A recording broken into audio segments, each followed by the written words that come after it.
and drive out of the mall, and when I drove out I saw people on the streets crying and shouting. I didn't know what was happening, like no one has a clue.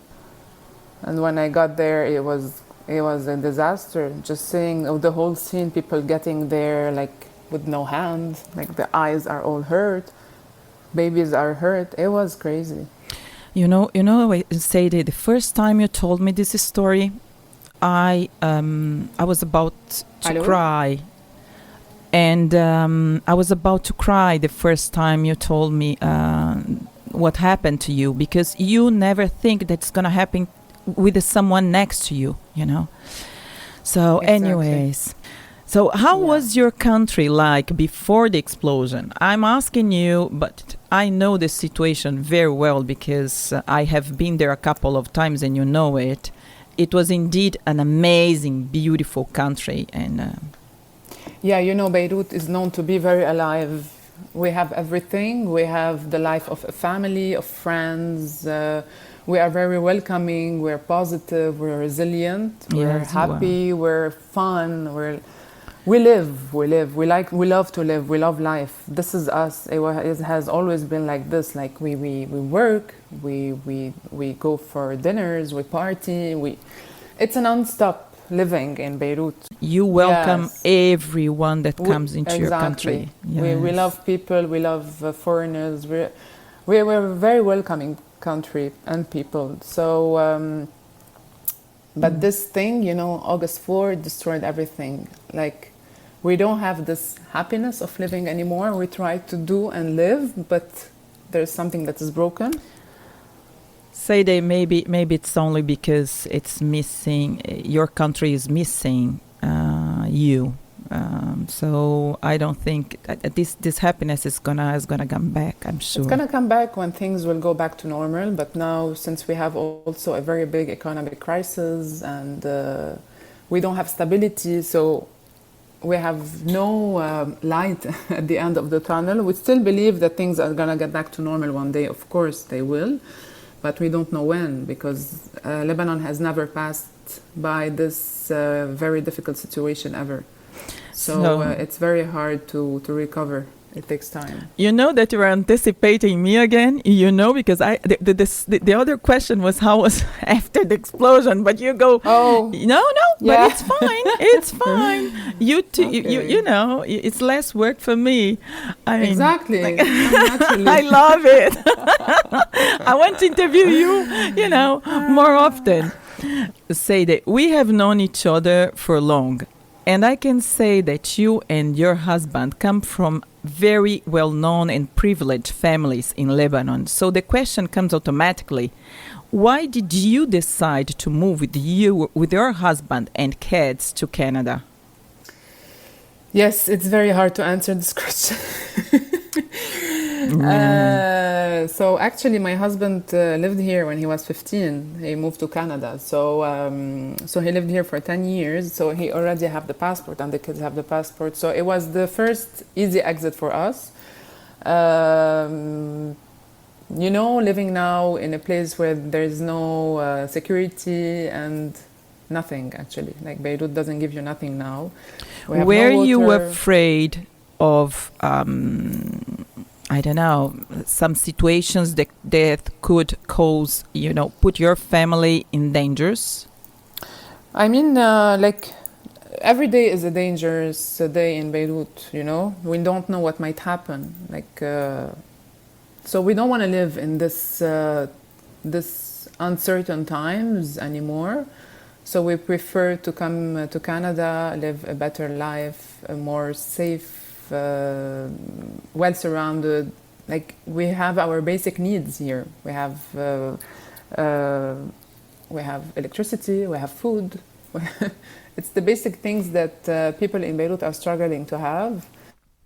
So this is a place where you can grow, kids can grow peacefully and in a more secure and safe way. So I think for the time being, it's much better to be here. Sayde, I know you, and I know that you love your country, and I understand that maybe you don't want to get into details, but if you choose to go to Canada, there was a strong reason, and it was for the health and for your family, for all of you that you did it. So exactly. If I did this, I did it for the family. It's not for me. Yes, I know. I left everything behind just to come and live a new life. It's not easy at all, but we're doing it for the kids. I understand. So we've done with the bad part. So now let's go to the easy part of this interview, okay? The funny one, I hope. Well, here in Europe, we don't know much about Canada, except that it's extremely cold and that hockey is played all over the country. Do you want to tell us something more about this cold place? Actually, yes, it is cold. I'm not gonna lie to you, but here it's very well equipped. Like if you know how to get the right outfits for you, the right boots, the right gloves, the right jackets, you're fine with it. Like you can manage, and everything here is indoor. So all your high heels, because I'm used to see you when you dressed up, all your high heels or your glitter. You forget about them. No high heels, you will slip. Oh my God. Yes, actually, yes, you can wear high heels if you go to parties. I mean, you can go out and maybe have your boots and then get your heels with you in a bag, and then when you go to a party, you change it. This is what everybody does. Like, I mean, like even London or anywhere else, cold weather countries, this is what they do. So you can still manage. Yes, it's cold and it's long. Like you see the snow every day. Say, come on, you should get away from here. Okay. But actually, fall is a very nice season. So now we have the fall foliage and the nice trees changing their colors. It's really nice to see. The countryside, yeah? Yeah. So, well, it comes another question then. What does Canada have that Lebanon does not have? What Lebanon has that Canada does not have? And how is your new life there? I'm so curious to know how you know. Okay, so what Canada has basic rights, human rights. Like you feel safe here, like you sleep on your pillow with the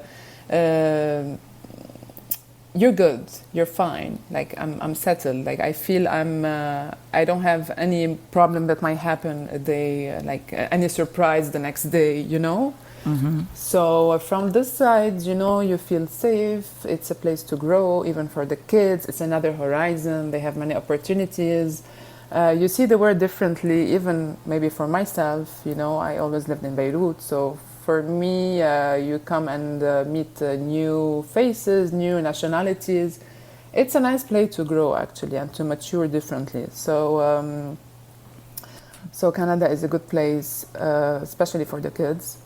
What we have in Beirut and we don't have here is the family life and the social life and the beach and the mountains. There is something in Beirut definitely that we don't find anywhere else in the world, that we miss a lot while we're here. The sparkle of living and everything. So Sayde, that I traveled a lot, me too, and I have to say that Lebanon is one of the most beautiful countries, more complete I've been to. So yes. I mean, I totally understand you. So, well, you are a famous photographer right now, and can you tell us what your favorite subjects are? So I've been a photographer for 12 years. I've started from scratch, like from nothing. I was in a finance background. I used to work in a bank. So I always loved photo shooting fashion. I always loved working in a fashion field, connecting with the team, with the makeup artist, the hair, creating, connecting with people, just meeting up new people, trying to get out the best of every person in front of me, So this is what I love to do. Since I came to Canada, I'm getting into food as well, because the country has lots of food opportunities and restaurants and cool chef, etc. So I'm also Business. It's more business. yes, putting myself more into food industry as well. So it's fashion, food, like everything that is around creativity. First time you come to Europe, I want to have a shooting with you. Yes, definitely. Can't wait. I can't Yes. wait. I saw some of your shootings. You're spectacular. Well, you are very famous right now. So Thank you. in Montreal, you were the protagonist of a photograph exhibition whose proceeds, incomes were devolved to your country. I've learned that you had a great success in this beautiful initiative. And by the way, as I was following you, would you like to Yeah. tell us more about it? Actually, since I was not there on August 4th in Beirut, like to commemorate this day, I wanted to do something for Lebanon from here. And you know how much I'm attached to my country. And since I always had pictures of Lebanon, because during my photography journey, I used to always like escape sometime from my work and go do some photo shoots in the villages. I used to go search for old houses, old cars, everything that has a story to tell. So I said to myself, you know, there's a big community, a Lebanese community here in Montreal, and I'm sure like everybody wants to have a piece of Beirut in their house. So I wanted to do something and give back to my country, especially for August 4th. So I decided to do this exhibition in a very nice cafe, authentic cafe here. I had a look on this. Yes. I had a look on this on the Yeah. newspapers too. And Yes, actually, it was just an idea, you know. I would just send it to people I met here, like Lebanese people I met here, and then like the next day, the newspaper called me, and the radio and the TV. I was like, oh my God, man! I didn't expect things to go that big. So, you know that but people were after really touched, yeah, by the idea and the after whole you thing. told me about this exhibition, well, after I decided to interview you, then I searched for some more information, and then I saw you in all the newspapers about it. I said, "Wow, she's Yes. she's done a great thing." Yes. Yeah, but actually, you know, it was just it came very naturally. I didn't plan for all of this, but I I'm know. grateful for things that happened. Like the universe always sends you beautiful things when you do things in a good way. This phrase, you should say it again to all people who are listening to us, because when you were good, I always believe on this. When you are Yes, me good, too. when you're a good person. Yes, it gives it back to you, and I truly Yeah. believe this happens. Truly believe, like everyone has to always appreciate every moment in your life and It's- be grateful for every minute. So, in this program, we talk about freedom. That's the right time to make you this question. We talk about freedom, and you know it. The tragedy of August 4th, 2020, took away your freedom to stay and live in your country, right? How do you see your future and the future of your beloved Lebanon?